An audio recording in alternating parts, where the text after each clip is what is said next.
It's an instrument that holds special meaning. We literally embrace the violin as we play. It becomes like another limb, an extension of ourselves. And, we speak through music. A voice filled with musical notes entwined with history. This violin, a priceless gift given to Jonas Stemetis by a man who escaped the Holocaust. What a better connection than to have a second-generation Holocaust survivor play his violin professionally. So that is how I got this beautiful violin of my own. Jonas' performance is part of Violins of Hope, a unique collaboration that includes these violins, all which survived the tragedies of war. And for the second-generation Holocaust survivor, it's a symbol of strength. We begin with a deadly dust storm in Illinois. At least 6 people are dead, dozens more injured. These 40-mile-per-hour winds blowing thick walls of dust across the interstate. The visibility was nearly impossible and caused huge pileups. Stephanie Rom. 18 miles of I-55 in Illinois still closed after a major dust storm caused this massive vehicle pileup. I've never seen a dust storm that bad and that persistent in my lifetime. Fire from all of the crashes. And I saw car after car and semi just that were, had run into each other, and there was fires and smoke, and it was crazy. Anything out my window.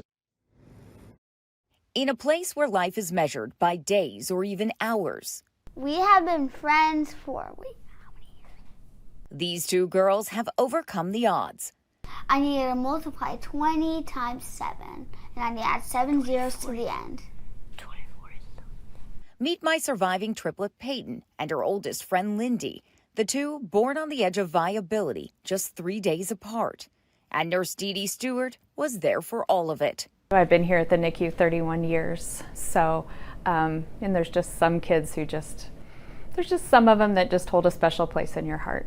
Nurse Dee Dee was on duty the night Lindy was born, and she remembers vividly meeting my husband the night our triplets arrived at 22 weeks gestation. And in a time when we felt helpless, Lindy's mom, Katie, came into our lives.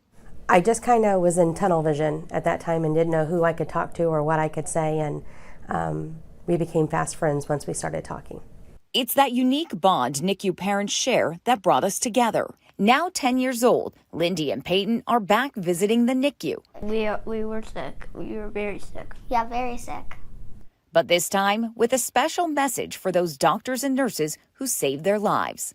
Thank you. Thank you for back then when you used to take care of us. It just meant the world to me. While busy schedules mean these two don't often see each other, it makes these reunions that much sweeter. I never see her, so that's why I love it so much. I get to see my best friend.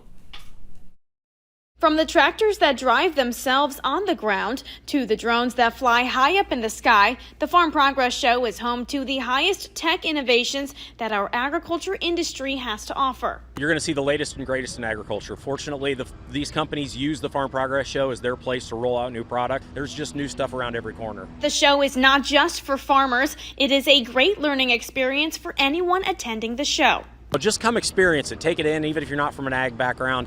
Take a look at what the industry is like, modern day agriculture. Get a firsthand look and touch and feel of the technology firsthand. Come with an open mind and a list of questions.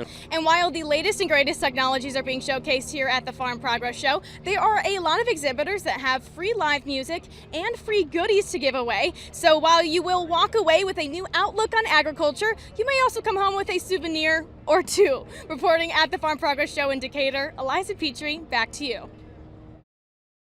On any given day, these courts are filled with dozens of players. I always say, think of it as ping pong and you're standing on the table.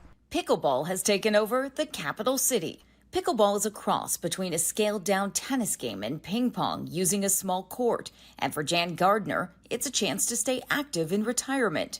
I saw the ad from the Springfield Park District for Beginner's Night. So I came out just to see what it was like. That's all it took.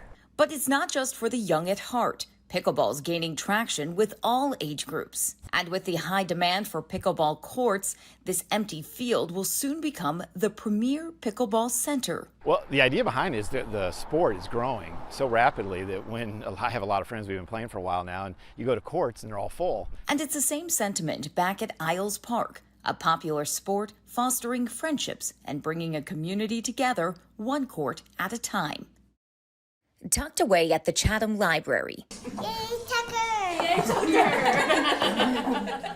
Lainey, Lori, and Christina get together once a month. There's nothing here for moms and resources and adaptive sports or anything, so the conversation started.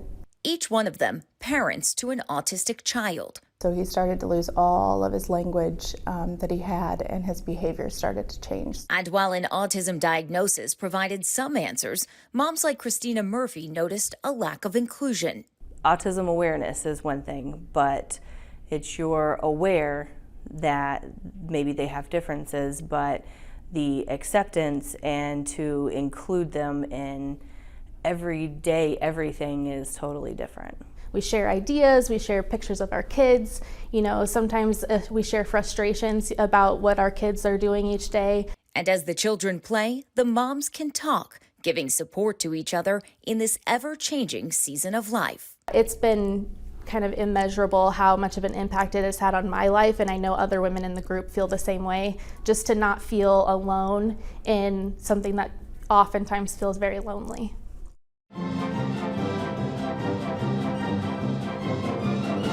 The music is so fun. We have a wonderful, colorful, exciting, diverse collection of pieces. It's just going to be a blast. The musicians are all fired up, and we're really excited to present this concert tonight.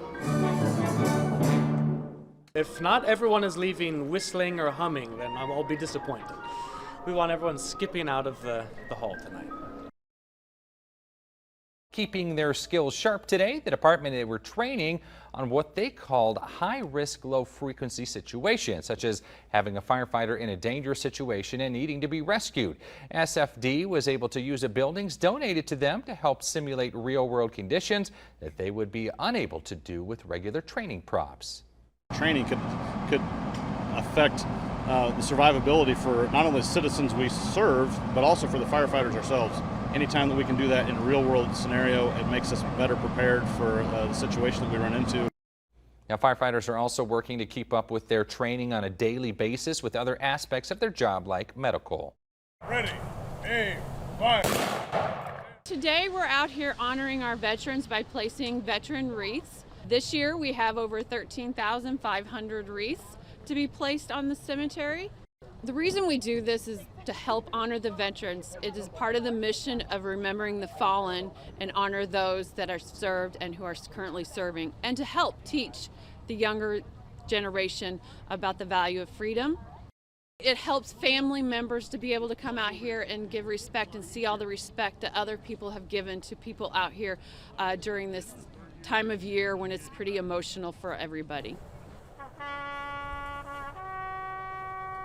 My favorite part about this is actually seeing the community come together as one. There's nothing political, no agenda. It is all coming together as one group for one mission to remember our fallen out here in the cemetery.